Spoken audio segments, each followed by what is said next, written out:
Hello friends, welcome back to my YouTube channel Nigam Gyan. मैं हूं आपका host advocate Kushaldeep Shukla.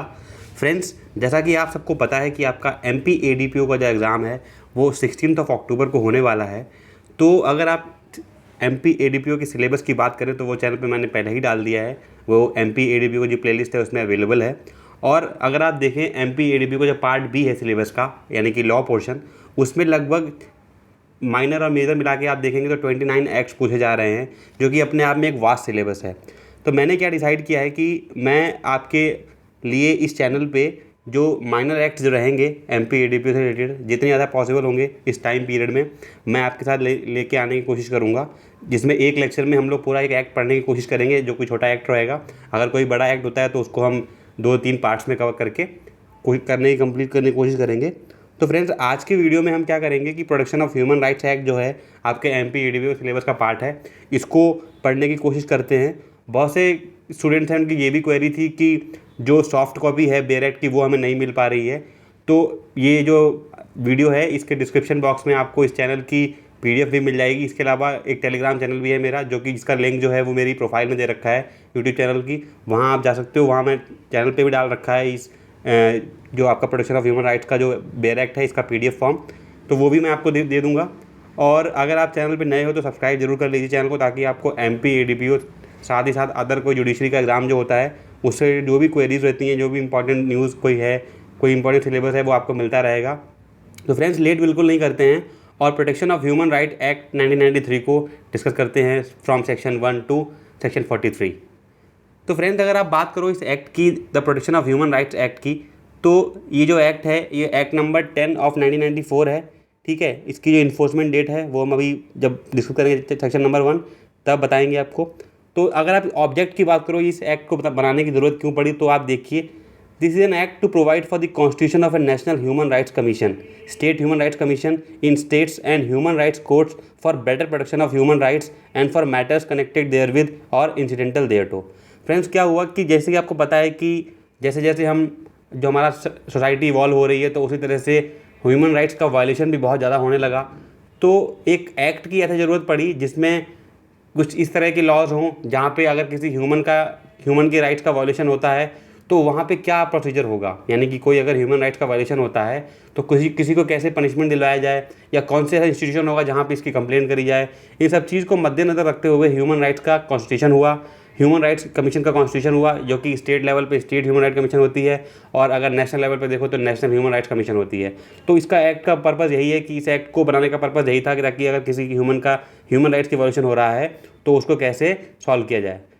Enacted by parliament in the 44th year of the republic of India as follows. ठीक है friends, तो chapter 1 जो इसका है वो है प्रिलिमिनरी। इसमें क्या है फ्रेंड्स कि जो सेक्शन आपका 1 है उसमें बता रखा है कि short title extent and commitment की ये एक्ट कहाँ पे लागू होगा, क्या कब से इसका इन्फोर्समेंट हुआ, ये कहाँ कहाँ अप्लाई होता है। तो एक बार सेक्शन नंबर 1 आप देखें तो short title extent and commitment जो है इसमें ये क्या कहा जा रहा है कि दिस एक्ट में be called the protection of human rights act 1993। Act का नाम क्या हुआ? Protection of human rights act 1993। It extends two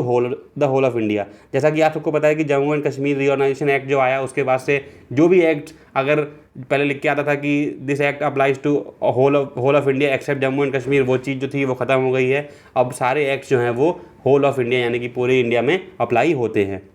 important चीज़ में क्या है आपको देखने वाली, वो ये है कि इसका इन्फोर्समेंट डेट क्या है, वो पूछ लेगा आपसे। तो it shall be deem to have come into force on 28th day of September 1993। Friends, मेरे पास वो रिसोर्स नहीं है कि मैं आपको ये चीज़ हाईलाइट करके बता सकूं, तो आप साथ ही साथ जो भी मैं पढ़ रहा हूं, जो भी मैं बोल रहा हूं, जो भी मैं समझाने की कोशिश कर रहा हूं, आप मेरे साथ सिंकिंग करके रहेंगे तो आपको समझने में ज़्यादा आसानी रहेगी, ताकि आपको ये पता लगता रहे कि मैं कौन सा एक्ट पढ़ रहा हूँ या कौन सेक्शन पढ़ रहा हूँ, ताकि आपको कोई कन्फ्यूजन ना हो।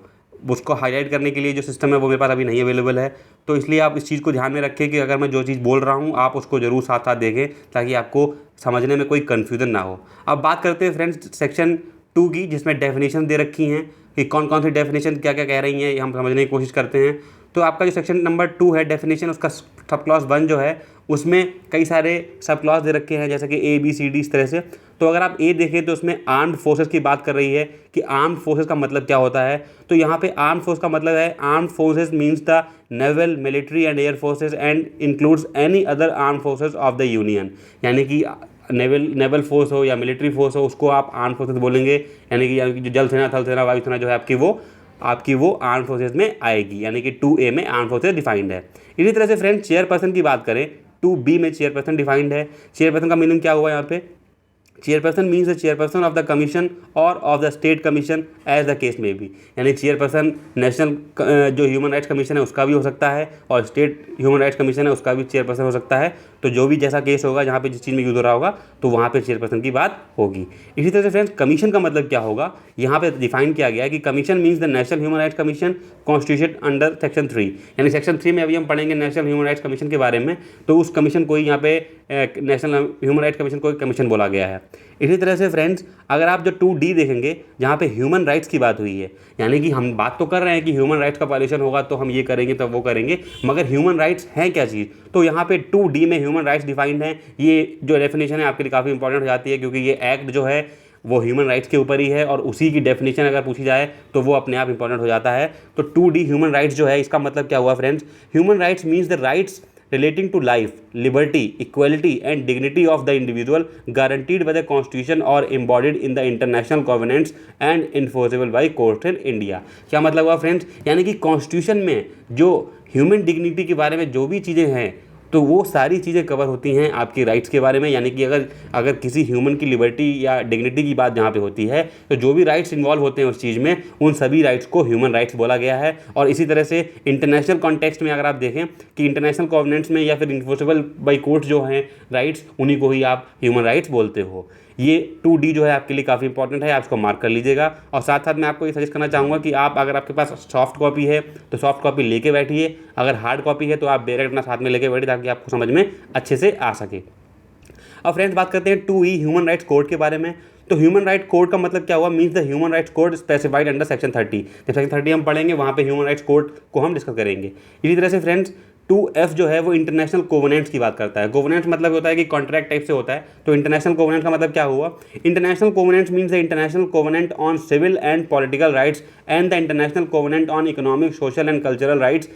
adopted by the General Assembly of the United Nations on the 16 December of 1966। यानी कि क्या होता है फ्रेंड्स, जब दो कंट्रीज़ के बीच में कुछ कॉवेनेंट जब साइन होते हैं, तो उस चीज़ के बारे में जो है इंटरनेशनल कॉवेनेंट्स बोला गया है। UN की जनरल असेंबली में जो चीज़ें अडॉप्ट करी गई थी, उस हिसाब से उसको इंटरनेशनल कॉवेनेंट्स बोला गया है। अब बात करते हैं 2G में मेंबर डिफाइंड है। Member means a member of the commission of the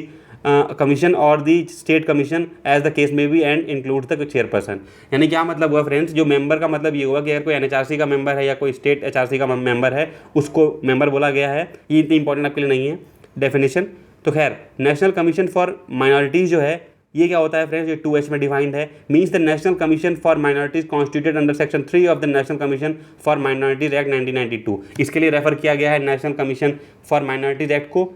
अगर जहाँ कहीं पर नेशनल कमीशन फॉर माइनॉरिटीज़ की बात हो रही है, तो हम 1992 का जो national commission for minorities act है उसको रेफर करेंगे। इसी तरह से friends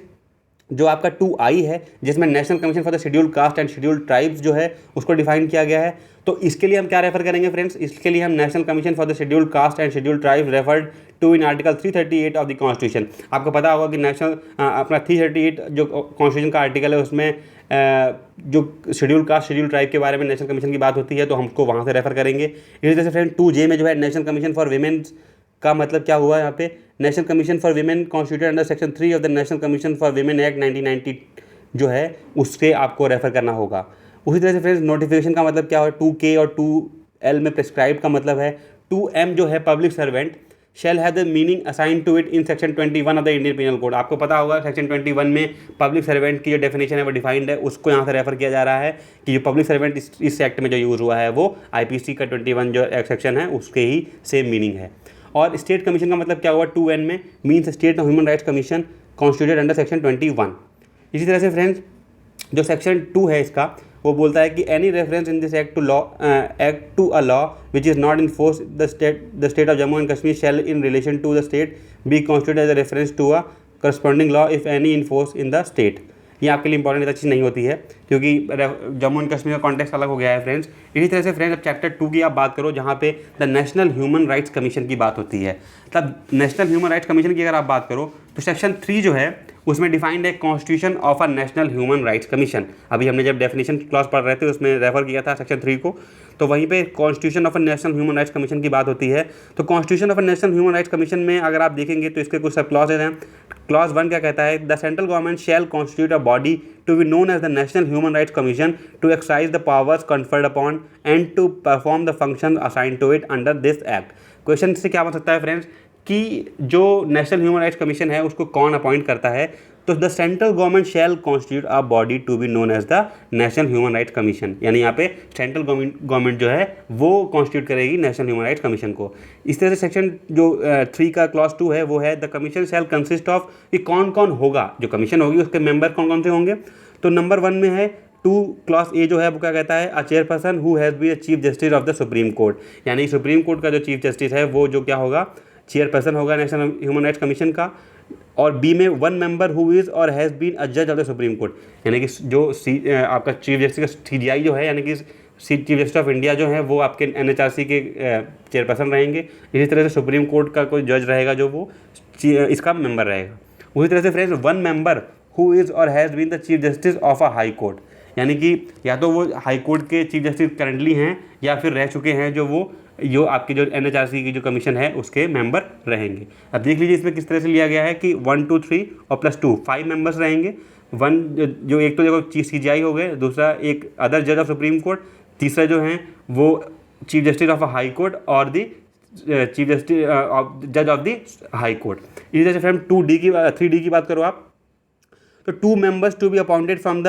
amongst person having knowledge of the practical experience in matters related to human rights, यानी कि जिनको ह्यूमन राइट्स के बारे में है ऐसे 2 लोगों को अपॉइंट किया जाएगा, जिनको ह्यूमन राइट्स की नॉलेज है उनको भी आप अपॉइंट किया जा सकता है। तो ये इस तरह से 5 लोगों की जो कमीशन जो मेंबर्स जो कमेटी रहेगी वो बनेगी, यानी कमीशन में 5 तरह के लोग होंगे। इस तरह से फ्रेंड्स सेक्शन 3 का जो क्लॉज 3 है उसमें आप देखेंगे the chairperson of the national commission for minorities, the national commission for the scheduled caste and scheduled tribes and the national commission for women shall be deemed to be members of the commission for the discharge of function specified in clause B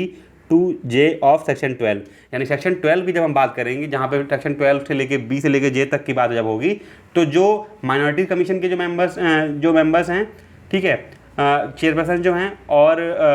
जो national schedule caste के जो chairperson हैं वो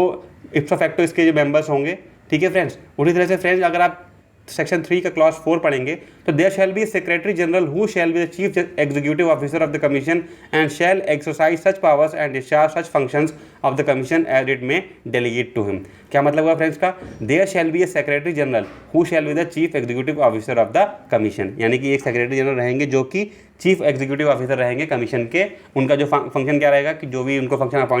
assign किया जाएगा उसको वो delegate करने का काम करेंगे। The headquarters of the commission shall be at Delhi and the commission may with the previous approval of the central government establish office at other place in India, यानी जो NHRC का जो हेड ऑफिस रहेगा वो दिल्ली में रहेगा, बट अगर कहीं और ऑफिस को इस्टेब्लिश करने की ज़रूरत पड़ती है तो इसकी प्रायर परमिशन लेनी पड़ेगी सेंट्रल गवर्नमेंट से, तो फिर उसको और कहीं भी इस्टेब्लिश किया जा सकता है अगर ऐसी कोई ज़रूरत पड़ती है तो।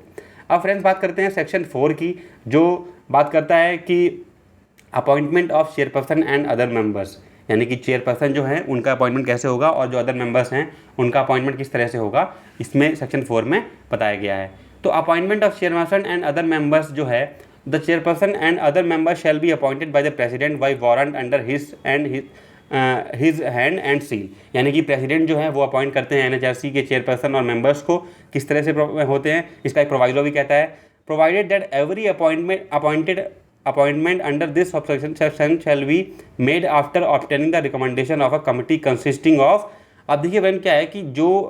जैसे आपको पता होगा कि जो प्रेसिडेंट होता है वो नॉमिनल हेड होता है, सारे जो डिसीजन होते हैं कहीं ना कहीं प्राइम मिनिस्टर ही लेते हैं। तो इस चीज़ को मायने रखते हुए क्या होगा कि जो अपॉइंटमेंट होंगे वो करेंगे तो प्रेसिडेंट ही, बट उसमें जो रिकमेंडेशन होगी वो उस कमेटी की लेनी पड़ेगी, और उस कमेटी के मेंबर कौन कौन होंगे ये इंपॉर्टेंट हो जाता है। सेक्शन 4 का जो क्लॉज ABCD जो है वो आपको देखना पड़ेगा। तो एक तो क्या है कि द प्राइम मिनिस्टर जो अपने प्राइम मिनिस्टर रहेंगे वो चेयरपर्सन रहेंगे उस कमेटी के, और अदर जो मेंबर रहेंगे speaker of the house of the people, यानी कि लोकसभा के speaker, minister in charge of ministry of home affairs in the government of India, यानी कि जो होम मिनिस्टर रहेगा वो उस कमेटी के पार्ट रहेंगे, leader of the opposition in the house of the people, opposition जो लीडर रहता है वो उसमें रहेंगे, उस कमेटी के member. Leader of the opposition in the council of state, Rajya Sabha के जो अपोजिशन लीडर होंगे वो उस कमेटी का पार्ट रहेंगे। और deputy chairman of the council of state, यानी कि डेप्यूटी चेयरमैन जो रहेंगे राज्यसभा के, वो भी इस कमेटी का पार्ट होंगे। तो 1 2 3 4 5 3 and 3 6 मेंबर्स कमेटी जो रहेगी, जिसमें प्राइम मिनिस्टर, लोकसभा स्पीकर और राज्यसभा और लोकसभा के अपोजिशन लीडर, साथ ही साथ होम मिनिस्टर जो रहेंगे वो इसका पार्ट रहेंगे इस कमेटी का। इस कमेटी की रिकमेंडेशन जरूरी होगी अपॉइंटमेंट के लिए, और अपॉइंटमेंट कौन करेगा? प्रेसिडेंट। तो देख लीजिए सेक्शन 4 से ही कितने क्वेश्चन बन सकते हैं एमसीक्यूज में, आप आइडिया लगा सकते हो कि कौन अपॉइंटमेंट कर रहा है, किसकी रिकमेंडेशन की जरूरत पड़ेगी, और जिसकी रिकमेंडेशन जरूरत पड़ेगी उस कमेटी के कितने मेंबर्स होंगे, कौन कौन उसके मेंबर हो सकते हैं। इस तरह के क्वेश्चन जो हैं आपके बन सकते हैं। इसका एक प्रोवाइजो है friends, provided further that no sitting जज of the supreme court or sitting chief justice of high court shall be appointed except after consultation with the chief justice of India. यानी क्या मतलब हुआ फ्रेंड्स कि जो sitting जज होगा, किसी जो ऑलरेडी सुप्रीम कोर्ट या हाई कोर्ट में जज हैं, उनको अपॉइंट नहीं किया जाएगा, यानी रिटायर्ड जज को प्रेफरेंस दी जाएगी। ऐसा हो सकता है, कैसे? उसको प्रायर कंसल्टेशन लेनी पड़ेगी, तब जब सीजीआई अगर इस चीज़ को अप्रूव करते हैं तो ऐसा हो सकता है, अदरवाइज जनरलिटी में ये चीज़ नहीं होगी। इसी तरह से सेक्शन 4 का जो क्लॉज 2 है, no appointment of a chairperson or a member shall be invalid merely by reason of any vacancy in the committee. अगर कोई वैकेंसी रह जाती है, जिसका मतलब ये नहीं है कि जो अपॉइंटमेंट हुआ है वो इनवैलिड हो जाएगा। अब फ्रेंड्स बात करते हैं सेक्शन 5 की, removal of a member of the commission. तो friends removal of the member of the commission की बात करो तो कैसे रिमूवल होगा, इसकी बात कर लेते हैं एक बार। Removal of the member of the commission जो है, उसका क्लॉज 1 क्या कहता है? Subject to the provisions of subsection 2, the chairperson or any other member of the commission shall only be removed from his office by order of the president on the ground of proved misbehavior or incapacity after the inquiry held in accordance with the procedure prescribed in that behalf by the Supreme Court। क्या मतलब हुआ कि जो presidential order होगा उसी से removal होगा। वो भी कब होगा? जब इंक्वायरी होगी, सुप्रीम कोर्ट के नियमानुसार जो इंक्वायरी होगी वो जब प्रूव होगी, उसी के बाद ही रिमूवल किसी पर्सन का हो सकता है। ये होगा क्लॉज 1 सेक्शन 5 का। उस सेक्शन 5 का जो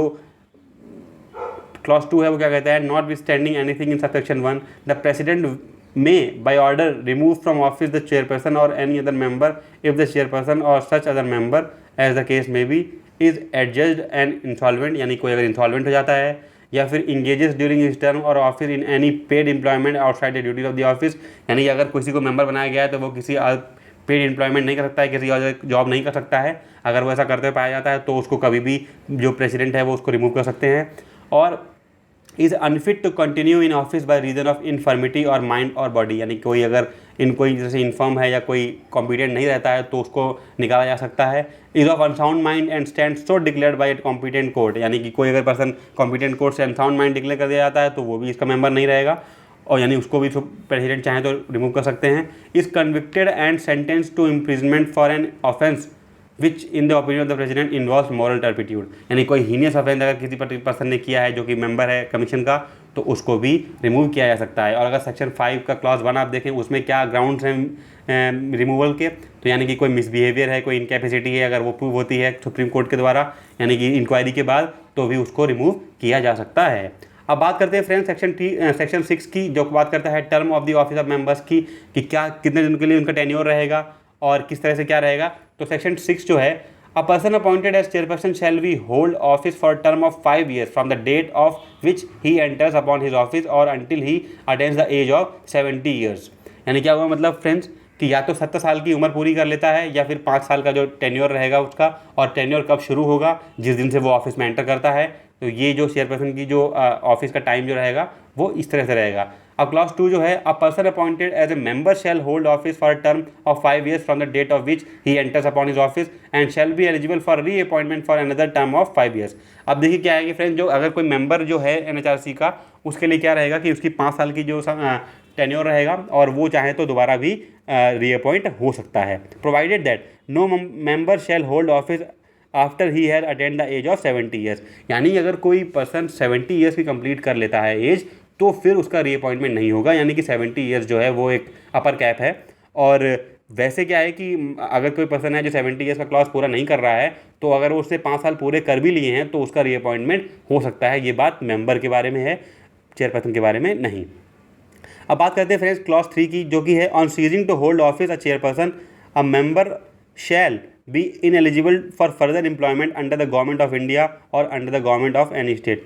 On ceasing to hold office, a chairperson or member shall be ineligible for further employment under the government of India or under the government of any state. यानी एक बार अगर वो मेंबर बन जाता है, अगर वो ऑफिस सीज कर जाता है, उसके बाद भी वो कहीं जॉब नहीं कर सकता है. Member to act as a chairperson or to discharge his function in certain circumstances. यानी सेक्शन 7 क्या कह रहा है, तो क्या फ्रेंड्स सेक्शन 7 जो है, मेंबर टू एक्ट चेयरपर्सन और इन discharge the function in certain circumstances in the event of the occurrence of any vacancy in the office of the chairperson by reason of his death, resignation or otherwise, the president may by notification authorize one of the members to act as a chairperson until the appointment of a new chairperson to fill such vacancy. यानी friends क्या हुआ इसका मतलब, अगर कभी ऐसा situation ऐसी आ जाती है कि जो चेयरपर्सन है उनकी डेथ हो जाती है या वो इनकैपेसिटी उनकी हो जाती है जहाँ पे वो वैकेंसी क्रिएट हो जाती है, तो ऐसे में प्रेसिडेंट अगर चाहें तो किसी पर्सन को ऑथराइज कर सकता है एज ए चेयरपर्सन की तरह एक्ट करने के लिए. यानी अदर जो मेंबर्स थे उनमें से किसी एक मेंबर को चेयरपर्सन बनाया जा सकता है. नंबर 2 जो क्या है, सब क्लॉज सेक्शन 7 का क्लॉज 2 जो है वो क्या कहता है कि when the chairperson is unable to discharge his functions owing to absence on leave or otherwise, such one of the members as the president may by notification authorize in this behalf shall discharge the function of the chairperson until the date of which the chairperson resumes his duties. यानी किसी कारणवश कोई सिक हो जाता है chairperson या कुछ ऐसा कोई रीज़न हो जाता है, तो ऐसे में प्रेसिडेंट जो है वो किसी पर्सन को अपॉइंट कर सकता है, किसी पर्सन को ऑथराइज कर सकता है कि जब तक वो दोबारा रिज्यूम नहीं कर लेते हैं चेयरपर्सन अपने ऑफिस को, आप उस पोजीशन को एज ए चेयरपर्सन की तरह डील कर सकते हो. अब बात करते हैं फ्रेंड्स सेक्शन 8 की, जो कि है terms and conditions of the service of members. यानी कि जो टर्म्स एंड कंडीशन क्या रहेंगी सर्विस ऑफ मेंबर्स की, वो कुछ इस तरह से हैं. The salary and allowance payable to and other terms and conditions of service of the members shall be such as may be prescribed provided that neither the salary and allowance nor the other terms and conditions of service of member shall be varied to his disadvantage after his appointment. यानी कि कुछ important section नहीं है आपके लिए. Section 9 जो है vacancies etcetera not to invalidate the proceedings of the commissions. यानी क्या होगा फ्रेंड, अगर कोई वैकेंसी हो जाती है तो इसका क्या मतलब ये नहीं होगा कि अगर कोई प्रोसीजर कोई हुआ है तो वो उसको इनवैलिड कर देगा. क्या मतलब हुआ इसका friends, vacancies excepted not to invalid proceeding of the commission, no act or proceeding of the commission shall be questioned or shall be invalidated merely on the ground of existence of any vacancy or defect in the constitution of the commission. यानी अगर कोई ऐसा कुछ किसी situation आती है जहाँ पे NHRC की जो कमीशन हुआ, जो अपॉइंटमेंट हुआ, उस पर कुछ डाउट होता है, तो उसका मतलब ये नहीं होगा कि जो कोई एक्ट वहाँ पे हो चुका है या हो रहा है उसको इनवैलिडेट कर दिया जाए. सेक्शन 10 की बात करो फ्रेंड्स अगर आप, तो procedure to be regulated by the commission, कि किस तरह से प्रोसीजर क्या रहेगा उसकी बात कर लेते हैं एक बार. तो the commission shall meet at such time and place as the chairperson may think fit. ठीक है, यानी कि जो कमीशन जो है वो कभी भी मिल सकती है, चेयरपर्सन जिस तरह से चाहेंगे उस तरह से उसको मीट करा सकते हैं. The commission shall regulate its own procedure, जो कमीशन जो रहेगी उसका अपना खुद का प्रोसीजर रहेगा. All orders and decision of the commission shall be authenticated by the secretary general or any other officer of the commission duly authorised by the chairperson in this behalf. अभी मैंने बताया था शुरुआत में आपको, जो सेक्रेटरी जनरल है जो चीफ एग्जीक्यूटिव ऑफिसर की तरह एक्ट करेंगे, तो जो ऑर्डर्स और डिसीजन जो हैं वो ऑथेंटिकेट किए जाएंगे सेक्रेटरी जनरल के द्वारा. तो ये इसमें बात हुई है. फ्रेंड्स सेक्शन 11 की अगर आप बात करो, offices and other staff of the commission, तो क्या क्या किस तरह से ऑफिस रहेगा, क्या क्या स्टाफ अदर रहेगा, तो उसकी अगर आप बात करो तो the central government shall make available to the commission an officer of the rank of the secretary to the government of India who shall be the secretary general of the commission. यानी कि जो अभी हमने शुरुआत में बात करी थी सेक्रेटरी जनरल के बारे में, उसकी अब सेक्शन 11 को हमने रेफर किया था शुरुआत में, वहाँ पे आ गया सेक्शन 11 कि क्या किस तरह से सेक्रेटरी जनरल का अपॉइंटमेंट किस तरह से होगा. तो officer of the rank of the secretary to the government of India who shall be the secretary general of the commission. यानी जो IAS ऑफिसर जो आगे जाके प्रमोट के सेक्रेटरी बनते हैं, उसी को जो है सेक्रेटरी जनरल की जो पोस्ट का जो बंदा होगा, जो पर्सन रहेगा, उसको आप जो सेक्रेटरी जनरल बनाया जा सकता है. इसी तरह से फ्रेंड्स सेक्शन 11 का जो क्लॉज 1 का क्लॉज सब क्लॉज बी है, वो बोलता है कि such police and investigative staff under the officer not below the rank of director general of police and such other officers no staff as may be necessary for the efficient performance of the function of the commission. तो क्या हुआ, DGP rank के जो के जो ऊपर के लोग जो रहेंगे, उसको जो अदर स्टाफ की बात हो रही है उसमें कौन कौन से लोग आएंगे, यहाँ पे वो बात हो रही है. उसी तरह से फ्रेंड्स क्लॉज 2 की बात करें आप, subject to such rules as may be made by the central government in this behalf the commission may appoint such other administrative technical and scientific staff as it may consider necessary. यानी कि friends क्या होगा कि जो इसके अलावा central government को जब भी कोई रिक्वायरमेंट होती है कि अगर किसी टेक्निकल स्टाफ की ज़रूरत है या कोई भी चीज़ की ज़रूरत है तो उसका भी जो अपॉइंटमेंट है वो हो सकता है। The salaries allowances and conditions of service of the officers and other staff appointed under section 2 shell be such may be prescribed, यानी जैसा भी जिस तरह प्रिस्क्राइब किया जाएगा उस तरह से उनकी सैलरी वगैरह हो सकती है। अब बात करते हैं फ्रेंड्स नेक्स्ट चैप्टर की, जो है chapter 3 functions and powers of the commission, कि क्या NHRC के क्या फंक्शंस हैं और क्या पावर्स हैं, उसकी बात कर लेते हैं एक बार। तो फ्रेंड्स सेक्शन 12 जो है वो फंक्शन ऑफ द कमीशन की बात करता है। तो कमीशन शैल परफॉर्म ऑल और any of the following functions, क्या क्या फंक्शंस हैं वो एक बार देख लेते हैं। ये आपके सब क्लॉज ए से लेके सब क्लॉज जे तक डिफाइंड है। नंबर ए क्या है, इंक्वायर सुओ मोटो और on a petition presented to it by a victim or any person on his behalf into complaint of violation of human rights or abatement thereof or negligence in the prevention of such violation by a public servant। यानी क्या मतलब हुआ friends कि जो commission है वो suo motu यानी on its own जो है वो इंक्वायर कर सकती है। अगर कोई पर्सन ऐसी कोई विक्टिम जो है पिटिशन लेके आता है कि उसके ह्यूमन राइट्स का वायलेशन हुआ है, या फिर जो पब्लिक ऑफिसर कोई है, पब्लिक सर्वेंट है, उसने ह्यूमन राइट्स के वायलेशन को रोकने से प्रोहिबिट किया, यानी वो उसने अपनी ड्यूटी ढंग से नहीं की है, तो उसको भी यहाँ पे उसके लिए जो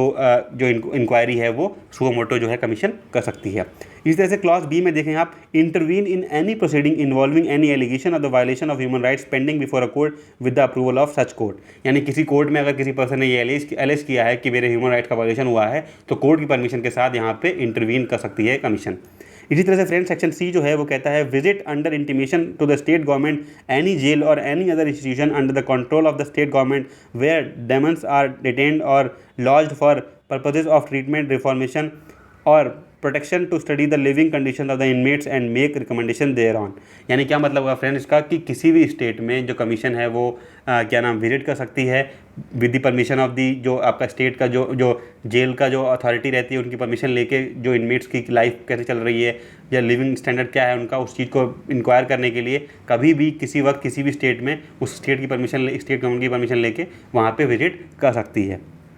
2 ये आपका जो सेक्शन 12 का क्लॉज डी आप देखें तो उसमें क्या है फ्रेंड्स कि review the safeguards provided by or under the constitution of any law for the time being in force for the protection of human rights and recommended measures for their effective implementation, यानी safeguard provide कर सकती है किसी के human rights के violation को maintain करने के लिए, बचाने के लिए। क्लॉज ई क्या कहता है, review the factors including act of terrorism that inhibit the enjoyment of human rights and recommend appropriate remedial measures, यानी कि किसी तरह के टेरर एक्ट से अगर किसी तरह से जो ह्यूमन राइट्स के एक्ट्स का वायलेशन हो रहा है तो उस चीज़ को जो रिव्यू कर सकती है commission. Study treaties and other international instruments on human rights and make recommendation for their effective implementation, अगर कोई ट्रीटी साइन हुई है किसी 2 कंट्रीज़ के बीच में या किसी तरह इंटरनेशनल कोई ट्रीटी साइन होती है तो उसको रिव्यू कर सकती है, स्टडी कर सकती है, उसमें अपनी रिकमेंडेशन दे सकती है कि उसका इफेक्टिव इम्प्लीमेंटेशन कैसे हो, ये भी काम जो कमीशन की पावर के अंडर आता है।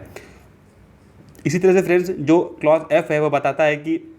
Study treaties and other international instruments, ये हमने देख लिया। क्लॉज जी जो है वो है undertake and promote research in the field of human rights, यानी कि किसी तरह के रिसर्च वर्क जो है वो भी प्रमोट कर सकती है, अंडरटेक कर सकती है, ह्यूमन राइट्स को कैसे इफेक्टिव बनाया जा सके, कैसे उनका सेफगार्ड हो सके, इस चीज़ के लिए रिसर्च टाइम टू टाइम कराए जा सकते हैं जो कि कमीशन के काम के अंदर आता है। उसके बाद फ्रेंड्स क्लॉज एच जो बोलता है, spread human rights literacy among various sections of society and promote awareness of the safeguard available for the protection of these rights through publications the media seminars and other available means. जैसा कि friends आपको पता होगा कि बहुत सारी जो institutions होते हैं, गवर्नमेंट कॉलेजेस होते हैं, वहाँ पे अलग अलग कैंपेन्स चलते हैं, अवेयरनेस कैंपेन चलते हैं, या फिर कोई पर्टिकुलर गवर्नमेंट इंस्टीट्यूशन है उसकी हेल्प लेके या फिर मीडिया की हेल्प लेके बहुत सारे जो प्रमोशन कर सकता है ताकि जो ह्यूमन राइट लिटरेसी है वो लोगों को अपने कानून के बारे में, अपने राइट्स के बारे में मालूम चल सके। बहुत सी ऐसी जनता है जिसको अपने बेसिक राइट्स नहीं पता होते हैं तो उनको उस चीज़ को अवेयर किया जा सकता है, ये भी काफ़ी कमीशन के पावर्स के अंदर आता है। इसी तरह से फ्रेंड्स जो क्लॉज आई है वो encourage the efforts of non governmental organisation and institution working in the field of human rights, यानी कोई एनजीओ अगर इस ह्यूमन राइट्स के सेफ्टी के लिए काम कर रहा है तो उनको भी प्रमोट कर सकती है, उनका इंकरेजमेंट कर सकती है। इसी तरह से फ्रेंड्स क्लॉज जे जो है वो बोलता है, such other functions as it may consider necessary for the promotion of human rights, यानी ये जो मिसलेनियस फंक्शन में आ जाता है कि अगर कोई ऐसा कोई फंक्शन है जो ह्यूमन राइट्स के वायलेशन को रोकने के लिए या फिर ह्यूमन राइट्स को प्रोटेक्ट करने के लिए रिक्वायर्ड है तो वो भी जो कमीशन के पावर्स के अंडर आता है। अब बात करते हैं क्लॉज 13 की, जो सेक्शन 13 की, जो बताता है पावर्स रिलेटिंग टू इंक्वायरीज़ के बारे में, यानी कि जो इंक्वायरी कंडक्ट करती है कमीशन, वो उसमें क्या पावर्स हैं कमीशन के, उस बारे में बात करते हैं। तो the commission shell while inquiring into complaints under this act have all the powers of a civil court trying a suit under the Code of Civil Procedure 1908 and in particular in respect of the following matters namely। तो friends क्या मतलब हुआ इसका कि जो civil procedure code में किसी court को जो पावर होती है वो सारी उस कोर्ट की सारी पावर जो हैं कमीशन में हैं जब कभी कोई केस को इंक्वायर कर रही है। इसके अलावा फ्रेंड्स क्या है कि जो फॉलोइंग जो मैटर्स जो हैं उनमें क्या मेन चीज़ है कि summoning and enforcing the attendance of witness and examining them on oath, discovery and production of any document, receiving evidence on affidavits, requisitioning and public record or copy there of for any court office, issuing commission for the examination of witness or document any other matter which may be prescribe. यानी ये देखिए आप जो देख रहे होंगे जो ए से लेकर एफ तक ये सारे सिविल प्रोसीजर कोड में जो कोर्ट्स रहती हैं उनकी पावर्स रहती हैं। तो ये पावर्स जो हैं वो कमीशन में भी हैं। अगर कोई कंप्लेंट इनके पास आती है तो वो एज ए सिविल कोर्ट की तरह काम कर सकती हैं और ये जो गिवन फंक्शंस हैं इनको भी पावर कर सकती हैं। इस तरह से क्लॉज 2 की बात को 13 के, तो ये क्या है, ये कहता है कि the commission shall have power to require any person subject to any privilege which may be claimed by that person under any law for the time being enforced to furnish information on such points or matters as in the opinion of the commission may be useful for or relevant to the subject matter to the inquiry, and any person so required shall be deemed to be legally bound to furnish such information within the meaning of section 136 and 177 of the Indian Penal Code। Friends, the commission or any other officer not below the rank of a gazetted officer specially authorized in this behalf by the commission may enter any building or place where the commission has reason to believe that any document relating to the subject of matter of the inquiry may be found and may seize any such document or take extract of copies therefore subject to the provision of section 100 of the code of criminal procedure. जैसे कि आप सबको पता हो कि section 100 जो होता है सीआरपीसी का, उसमें सर्च एंड सीजर की बात होती है। तो यहाँ पे भी बात हुई है कि द कमीशन जो है और ऐसा कोई ऑफिसर जो गैजेटेड ऑफिसर की रैंक के बिलो नहीं, यानी कोई गैजेटेड ऑफिसर जो है उसके अंदर वो जो 100 सेक्शन में पावर्स दे रखी हैं सर्च एंड सीजर की, वो भी यहाँ पे गिवन है फ्रेंड्स। सेक्शन 13 के क्लॉज 4 की आप बात करो तो क्या बोलता है वो, the commission shall be deemed to be a civil court and when any offense as is described in section 175, section 178, section 179, section 180 or section 228 of the Indian Penal Code is made after recording the facts constituting the offense and the statement of the accused as provided for in Code of Criminal Procedure, forward the case to a magistrate having jurisdiction to try same, and the magistrate to whom any such case is forwarded shall proceed to hear the complaint against the accused as if the case has been forwarded to him under the section 346 of the CRPC। यानी मतलब ये हुआ friends कि अगर जो IPC के section जो given है इसमें अगर कोई क्राइम अगर होता है तो जो कमीशन है वो इस केस को मजिस्ट्रेट को ट्रांसफ़र कर सकती है और मजिस्ट्रेट को उसको ऐसे एक्ट करना पड़ेगा जैसा कि 346 जो आपका CRPC में जो रेफरेंस दिया गया है उस चीज़ को देखना पड़ेगा।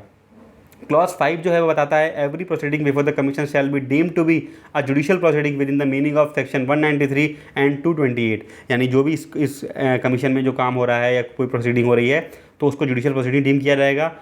As section 193 and 228, and for the purpose of this section 196 of the Indian penal code and the commission shall be deemed to be civil code for all the purpose of section 195 and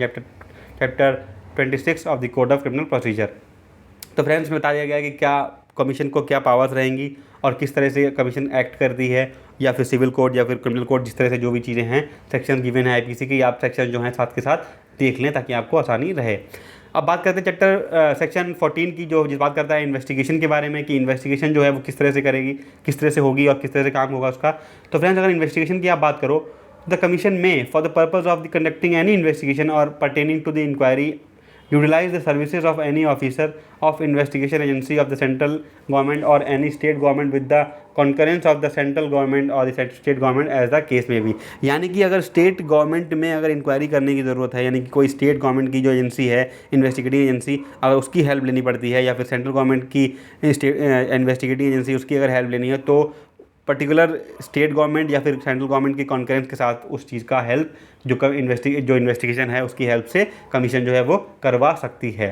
clause 2 की आप बात करें तो for the purpose of investigating into any matter pertaining to the inquiry any officer or agency whose services are utilised under subsection 1 may subject to the direction and control of the commission. क्या होगा friends, इसमें क्या है कि summon and enforce the attendance of any person and examine him require the discovery and production of any document, requisition any public record or copy therefrom from any office. यानी जो investigation के दौरान जो procedure होगी वो सारी process जो है वो कमीशन को पावर दे रखी है। क्लॉज 3 की अगर आप बात करो तो provisions of section 15 shall apply in relation to any statement made by a person before any officer or agency whose services are utilise under subsection 1 as they apply in relation to any statement made by a person in the course of giving evidence before the commission. Friends section 15 जो हम पढ़ेंगे उसकी जो power है उसके बारे में बात करी गई है यहाँ पे। सेक्शन सब क्लास 4 की बात करो आप तो the officer or agency who services are utilise under section 1 shall investigate into any matter pertaining to the inquiry and submit a report thereon to the commission within such period as may be specified by the commission in this behalf. यानी कि अगर जिस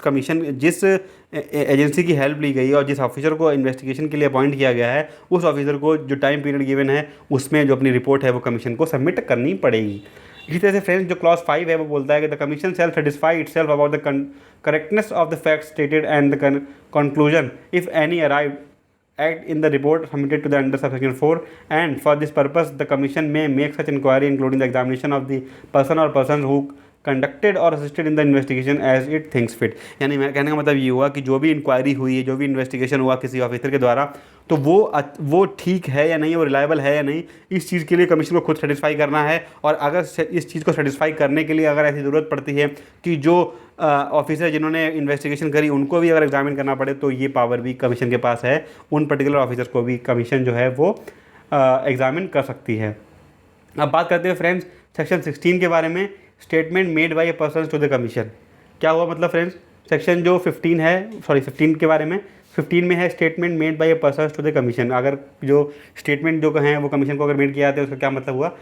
तो no statement made by a person in the course of giving evidence before the commission shall subject him to or be used against him in any civil or criminal proceeding except in prosecution for giving false evidence by such statement। यानी मतलब वही हुआ कि जैसे कि अगर कोई person statement दे रहा है कमीशन में तो उसको वो इंक्रिमिनेट नहीं करेगा और किसी को सिविल कोड या क्रिमिनल कोड में नहीं उसका यूज़ किया जाएगा अनलेस एंड अनटिल अगर वो जो स्टेटमेंट दे रहा है वो गलत ना हो, वो फॉल्स ना हो। अगर वो सही स्टेटमेंट दे रहा है तो उसका कहीं यूज़ नहीं किया जाएगा सिविल और क्रिमिनल किसी कोड में। प्रोवाइडेड क्या है, प्रोवाइडेड देखना पड़ेगा कि provided that the statement is made in reply to the question which is he is required by the commission to answer. यानी इसको जो क्वेश्चन पूछा गया उसका जवाब अगर वो दे रहा है is relevant in the subject matter of the inquiry, और जो स्टेटमेंट वो दे रहा है वो रेलिवेंट है जिस इंक्वायरी की बात चल रही है उसमें, तब ऐसा होगा। अब फ्रेंड्स बात करते हैं सेक्शन 16 की, persons likely to be prejudicially affected to be heard. क्या इसका मतलब हुआ, if at any stage of the inquiry the commission number a considers it necessary to inquire into the conduct of any person or is of the opinion that the reputation of any person is likely to be prejudicially affected by the inquiry, it shall give to that person a reasonable opportunity of being heard in the inquiry and to produce evidence in his defense। यानी आपने सुना होगा जैसे एक concept है Audi अल्ट्रम partum का कि let the other person be heard, यानी कि जो अगर कोई पर्सन है जो रेपुटेड पर्सन है अगर कमीशन को ऐसा लगता है कि इससे उसकी जो रेपुटेशन है वो इंजर हो सकती है तो कमीशन उसको एक अपॉर्चुनिटी प्रोवाइड करती है कि वो अपना स्टैंड रख सके अपने आप को और अपने फेवर में अपने बचाव में जो है एविडेंस भी प्रोड्यूस कर सके। यहाँ तक बात कर ली फ्रेंड हमने जो सेक्शन 16 तक, और इसमें एक प्रोवाइडो भी है, provided that nothing in this section shall apply where the credit of a witness is being impeached. अगर किसी जो विटनेस का क्रेडिट इम्पीच हो गया तो वहाँ पे ये चीज़ अप्लाई नहीं होगी। अब चैप्टर 4 जो है यहाँ पे बात होती है प्रोसीजर के बारे में। अब हम डिस्कस करेंगे चैप्टर 4 को। अब मुझे लगता है कि ये शायद वीडियो को मुझे पार्ट 2 में डिवाइड करना पड़े क्योंकि ये वीडियो बहुत लंबी हो रही है, तो हम यहाँ तक कवर करने की कोशिश करेंगे सेक्शन 20 तक हम उसको कवर कर लें, जो रेस्ट 23 सेक्शन बचेंगे वो हम उसको पार्ट 2 में जो है वो कवर कर लेंगे। तो फ्रेंड चैप्टर 4 जो है उसका प्रोसीजर की बात हो रही है। सेक्शन 17 जो है वो इंक्वायरी इनटू कंप्लेंट्स जो की बात करता है कि जो कंप्लेंट्स आ रही हैं उनकी इंक्वायरी में किस तरह से क्या होगा वो हम देख लेते हैं एक बार। The commission while inquiring into the complaints of violations of human rights may call for information or report from the central government or any state government or any other authority or organization subordinate thereto within such time as may be specified by it। यानी कि अगर कोई जो complaint अगर आ रही है उसको inquire करने के लिए जो कोई इन्फॉर्मेशन या कोई रिपोर्ट है जो वो सेंट्रल गवर्नमेंट या स्टेट गवर्नमेंट से जो कमीशन है वो ले सकती है। प्रोवाइडो क्या कहता है इसका, provided that if the information or report is not received within the time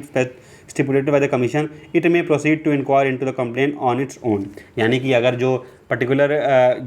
जो स्टेट की एजेंसी या सेंट्रल गवर्नमेंट की एजेंसी है, अगर उससे इंक्वायरी टाइम पे नहीं आ पाती है तो जो कमीशन है वो सुओ मोटो कॉग्निजेंस ले सकती है और इसके अपने आप ही इंक्वायरी वो शुरू कर सकती है। क्लॉज बी क्या कहता है प्रोवाइडो का, if on receipt of information or report the commission is satisfied either that no further inquiry is required or that the required action has been initiated or taken by the concerned government or authority, it may not proceed with the complaint and inform the complainant accordingly। और अगर जो commission है उसको ऐसा लगता है कि जो जहाँ पे भी कंप्लेंट करी गई थी उसके द्वारा जो एक्शन है वो ले लिया गया है, इंक्वायरी शुरू कर दी गई है, तो ये ज़रूरी नहीं है कि कमीशन जो है वो सेपरेटली इंक्वायरी अपनी शुरू करे। वो कंप्लेनेंट को इन्फॉर्म कर सकती है कि आपने जहाँ पे जिस तरह से कंप्लेंट करी थी तो उस पर जो कंसर्न एक्शन है वो ले लिया गया है और जो कंसर्न अथॉरिटी हैं उन्होंने इस पर एक्शन ले लिया और इंक्वायरी शुरू हो गई है, ऐसा कंप्लेनेंट को इन्फॉर्म करके उस चीज़ को ड्रॉप कर सकती है। फ्रेंड्स, इसी तरह से क्लॉज जो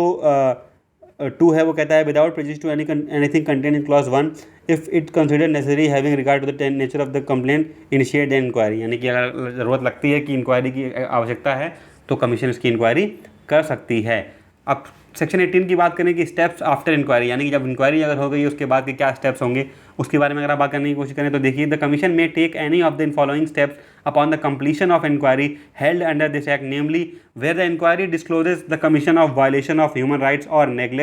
negligence in the prevention of violation of human rights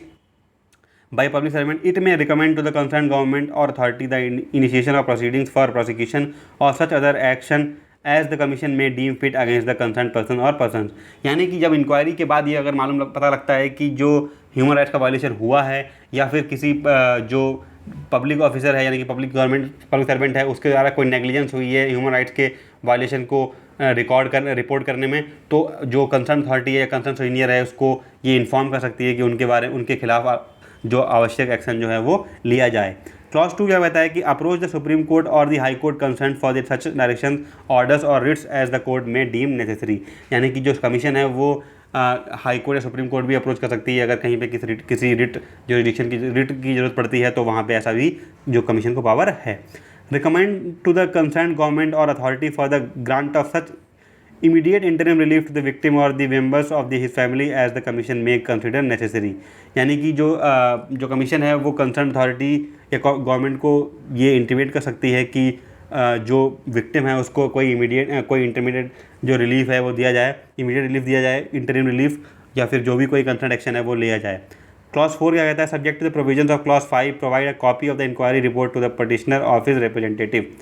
यानी क्या मतलब हुआ कि अगर जो पेटिशनर या जो विक्टिम है उसको उसकी कॉपी प्रोवाइड कराई जाएगी जो कंप्लेंट है उसकी। उसी तरह से क्लॉज 5 कहता है the commission shall send a copy of its inquiry report together with its recommendation to the concern government or authority and the concern government authority shall within a period of 1 month, ये important जाएगा आपके लिए, जो 1 month के अंदर or such further time as the commission may allow forward its comments on the report including the action taken or propose to be taken then to the commission. यानी क्या हुआ फ्रेंड्स कि जो कमीशन जो है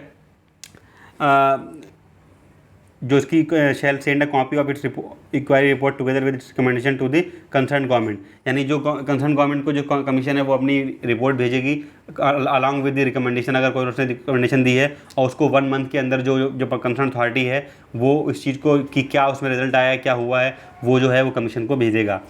और अगर कहीं पे अगर कमीशन कुछ टाइम अलाउ करती है कि हाँ एक्सटेंड कर सकते हो उस टाइम को, तो उस टाइम के अंदर इस चीज़ को भेजना अनिवार्य है। इसी तरह से फ्रेंड्स जब सेक्शन 19 की आप बात करो तो procedure with respect to armed forces, अगर आर्म्ड फोर्सेस के केस में अगर जो क्या होता है तो उसके बारे में अगर बात करें क्या प्रोसीजर फॉलो होगा, उसकी जो बात है वो 19 सेक्शन में दिखाई गई है। Not with standing anything content in this act while dealing with the complaints of violation of human rights by members of the armed forces, the commission shall adopt the following procedure namely। यानी किसी armed forces के द्वारा, जैसे आपने देखा होगा कि JNK में अक्सर ये ऐसा होता था कि ऐसा सुना जाता था कि जो आर्मी पर्सन पे जो अक्सर एलिगेशन लगता था कि वो ह्यूमन राइट्स का वायलेशन कर रहे हैं किसी तरह से, तो अगर ऐसा कुछ होता है तो क्या प्रोसीजर अप्लाई होगा वहाँ पे बात करी गई है। तो क्लॉज ए कहता है it may either on its own motion or on receipt of a petitioner seek a report from the central government, या तो अपने आप या फिर जो सेंट्रल गवर्नमेंट जो है उससे इसकी जो रिपोर्ट ले सकती है। After the receipt of the report it may either not proceed with the complaint or as the case may be make its recommendation to the government. यानी कि अगर जो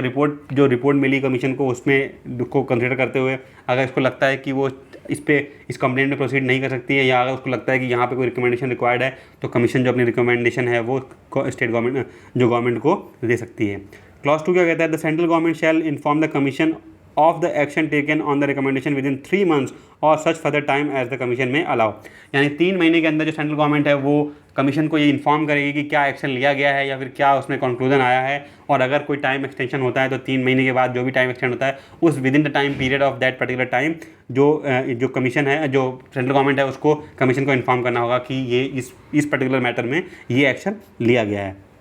क्लॉज 4 की बात करें अगर, the commission shall provide a copy of the report published under subsection 3 to petitioner और his representative. ठीक है, the commission shall provide a copy of the report published under the section 3 to the petitioner और the representative. यानी कि जो 3 clause में जो copy जो प्रोवाइड करी गई है वो उसको जो रिपोर्ट आई है उसको उसकी जो रिपोर्ट है वो पिटिशनर को दे सकती है या फिर उसके रिप्रेजेंटेटिव को दे सकती है। यानी कि अगर कोई विक्टिम एक्सपायर हो जाता है तो उसके अगर रिप्रेजेंटेटिव कोई केस लड़ रहा है तो उसको भी ये चीज़ उसको दी जा सकती है।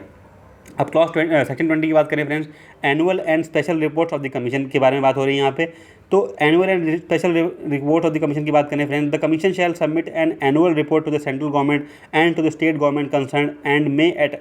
any time submit special reports on its any matter which in its opinion is of such urgency or importance that it should not be deferred till submission of the annual report। यानी commission को annual report submit करनी होती है central government को। यहाँ पे कोई भी अगर कोई अर्जेंसी को रिपोर्ट है तो वो भी आपको जो इस कमीशन है वो सेंट्रल गवर्नमेंट को सबमिट करेगी। इसे क्लॉज 2 कहता है, the central government and the state government as the case may be shall cause the annual and special reports of the commission to be laid before each house of parliament of the state legislature respectively as the case may be, along with the memorandum of action taken or proposed to be taken on the recommendation of the commission and the reasons for non acceptance of the recommendation। यानी कि अगर commission ने कोई recommendation दी है central government को तो उसकी ये ड्यूटी है कि उसको वो दोनों हाउस में जो उसको ले डाउन करेगी और उस पर जो एक्शन लेना है या फिर जो कोई रिकमेंडेशन जो दी गई है उस पर क्या एक्शन लेना है या क्यों एक्शन नहीं लेना है या क्या रिकमेंडेशन को एक्सेप्ट करना है, ये भी चीज़ जो रीजनिंग है वो देना पड़ेगा। तो फ्रेंड्स यहाँ तक हमने बात कर ली सेक्शन 1 से लेकर सेक्शन 20 तक। अब बचा है आपका सेक्शन 21 से लेकर सेक्शन 43 तक। चैप्टर 5 से हम डिस्कस करेंगे नेक्स्ट पार्ट में, बिकॉज 7